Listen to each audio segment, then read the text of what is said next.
Hey guys, Nolan here. Today we're talking about how to manage staff and how to work with them so they benefit you and your business. Like last week, which if you haven't seen last week's video, it's linked right there, and I'll link it down below in the description. My partner for my writing channel is going to help me out. And for anybody who doesn't know him, this is Self-Doubt. I'm back! Okay, ready?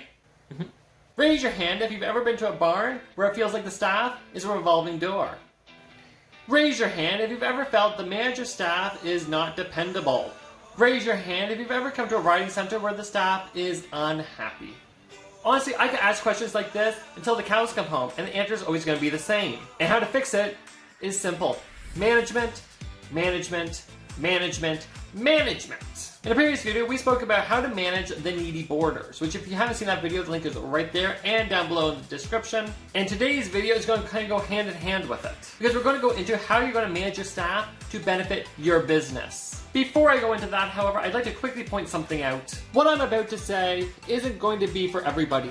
This video isn't made of magic dust, and there are going to be people that come to work for you who can take advantage of these tips. You're going to come across people who are sketchy as fuck, or people who think working with horses is like an episode of Heartland. This is the horse world, remember? These tips aren't for those people, and if you do come across those people, you do what you gotta do. Okay, first tip. Dinosaurs is 2021. By dinosaurs, I mean the older group. You know the type. You know, the types that go, back in my day. Usually the people in this age group are the ones managing the facilities. These are the ones hiring. Hey, maybe they're the ones who own the joint. Whatever. But usually they'll say something like, I'm paying you, so...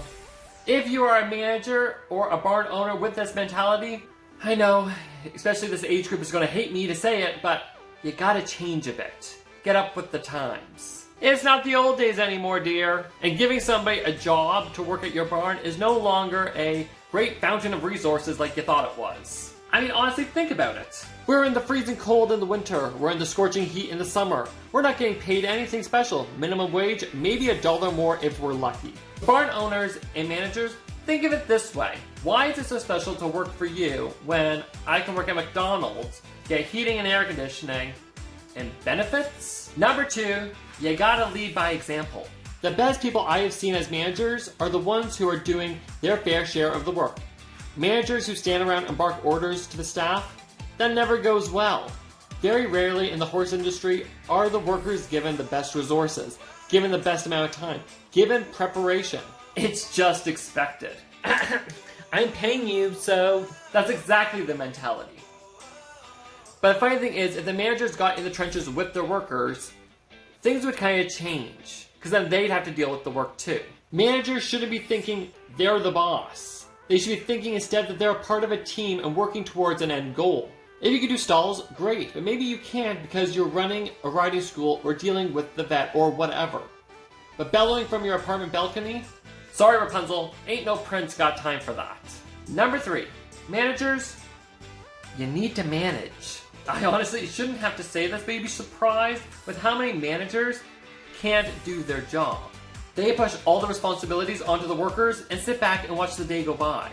I know a manager who lived in the apartment upstairs of the barn, and the owners said she needed to stain her deck. Somehow that became the staff's problem, and they needed to stain her deck, because she was too busy watching Days of Our Lives. Spoiler alert! What happened 20 years ago in Days of Our Lives is the same thing that's going on right now. You're not missing anything, Judy. As I said earlier, maybe you can't get stalls done because you're busy doing certain things. But guess what? You should still be able to do the management things like order grain, pay, all that fun stuff. I got this. And no, sending a messy text to the staff about all the things that need to get done, that doesn't count. Oh. It's annoying for your staff, and at the same time, you're pushing it onto them to just get it done. What happens if there's a problem or an obstacle? Time wasted, honestly. And what? You want it all done in 2 hours? Ha! Oh, and by the way, the farrier's coming in half an hour. Good luck! Of course. Managers need to manage. Shocking, I know. Here's a secret. It's not up to the workers to figure out how to get it all done in a day. That's on you. It's up to them to get it done. You need to manage it. Number 4, and I think this is like probably my favorite one, work with each worker's strength instead of trying to make them all the same. Your staff are individuals with strengths and weaknesses. If you want your business to be the best it can be, why water every person down to an equal level? If Susie is really good at stalls but struggles with dealing with turning in and out hot horses, then Susie does an extra couple stalls while Jacob does less but takes out the extra hot horses. This baffles me that barn owners and managers are so focused on making cookie-cutter employees that they are willing to hinder the day's progress because of the limited mindset. Instead, now we have Susie wasting time being dragged around the place by 3 hot horses, and Jacob is taking forever on his second stall. Why? But Nolan... Oh, let me beat you to it. Not one worker should be doing more than the other, right? Yeah, that's not fair. But Susie and Jacob are technically doing the same amount of work. But both are now working to their strengths and working together. Not only will this make a happier energy within the group, it's going to make it a lot safer too. The one barn I was at, which by the way, it's actually the Cult Barn, which if you haven't seen my video on the Cult, link to it is right up there and down below. It is a bully type. Give it a check out. Anyway, they had brought in a new worker who had never dealt with horses before and expected him to be able to deal with a 6-month colt. Why? The colt learned so many bad habits from the new guy that he sent 3 workers to the hospital for striking them in the head. The thing was, he came from a landscaping job, so why wouldn't you have him doing the yard maintenance? Cutting the grass, trimming, fences being put back up, water troughs. Why did he have to deal with the colt when he had 5 other people who were very comfortable dealing with it? Because if you're gonna work here, you better learn. Number 5. Respect your staff's time. We said a couple minutes ago how daily routines are the manager's job to figure out. Figure out what needs to get done in the day, and that's it. You don't get to keep adding to the list until sundown. Oh, you're done work in 10 minutes? Here's a 30-minute job. I expect you to finish it before you leave. Respect your staff's time. I know it's shocking, but they're people with lives too, you know. When they've worked an exhausting day, and time's up and they're ready to go home, don't even think about asking them to stay an extra minute. Nolan! I'm not talking about the essentials. I'm not talking about horses still need to be brought in, or, you know, horses need to be fed, or any of that stuff. We're not talking about the essentials. That stuff's got to get done. Even if you go overtime, that stuff still has to be done. I'm talking about the non-essentials like scrubbing stall bars and watering flowers outside. Hey, want to show the staff they mean something? Got everything done on the daily job list? Tell them to leave 20 minutes early and pay them for those 20 minutes. And don't expect them tomorrow to stay overtime 20 minutes for no pay. Number 6, don't get caught up in the drama. I said this in my horse boarding video, which once again, link there and down below. In it, I said how when there's drama and gossip going on in the barn, you shouldn't be fueling it by getting in the middle of it. Same thing goes on here. Sometimes hiring a new worker tosses a wrench into the good energy the staff already had. Maybe the new worker is a shit disturber. Maybe they like to slack off. Either way, this could frustrate the staff. Don't get into the trivial nonsense and get into the gossiping with the staff about the new worker. Instead, deal with the problem, because if you don't, you're going to be known as the gullible manager. You know, that manager that everybody runs to with their problems and kind of does the whining thing like they're in kindergarten. Nolan was mean to me. I told him to keep an eye on his dogs that was pissing and shitting on all the hay. I didn't think we allowed dogs on property anyway. I don't know why you hate Princess so much. Ugh. Don't get into this nonsense. Deal with it and move on. And number 7, don't get greedy. You know the saying, the grass is always greener on the other side? It's not because of magic.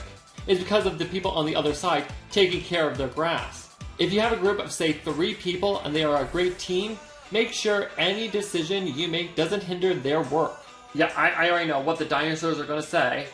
It's a job. They need to deal with it. You can go with that mentality all you want, but understand that getting a good team is really hard to find.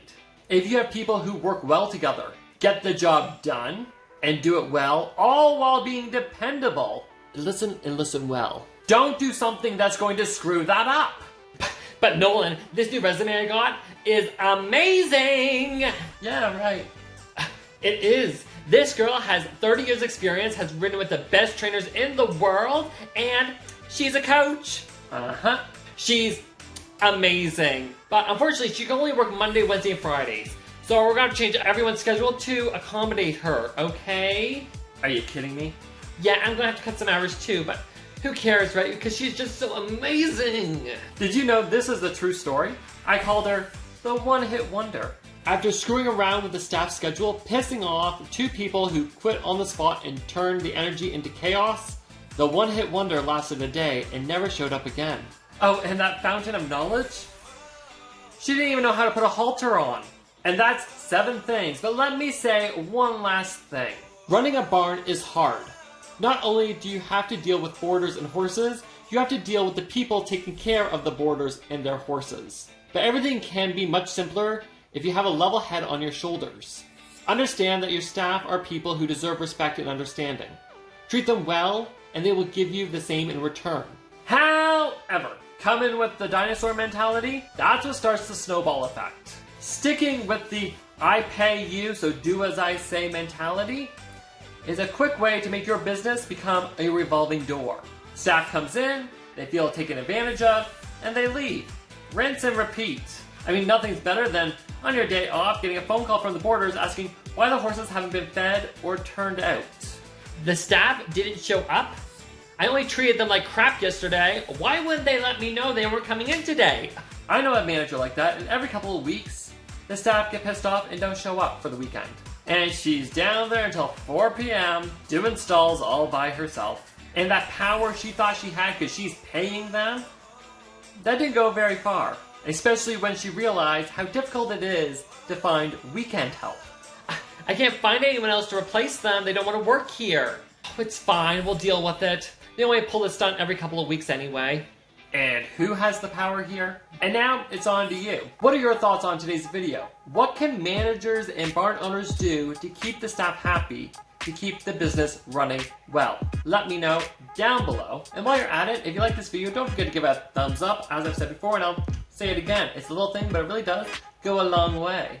And while you're at it, if you haven't already, why not hit the subscribe button and become a little cruiser yourself? We have new videos up every week for your entertainment, but also to make this horse world make a bit more sense. And that's pretty much everything I've got for you guys today. Alright? Thank you so much for watching. I am Nolan M Cruz, and I'll talk to you later. Ciao!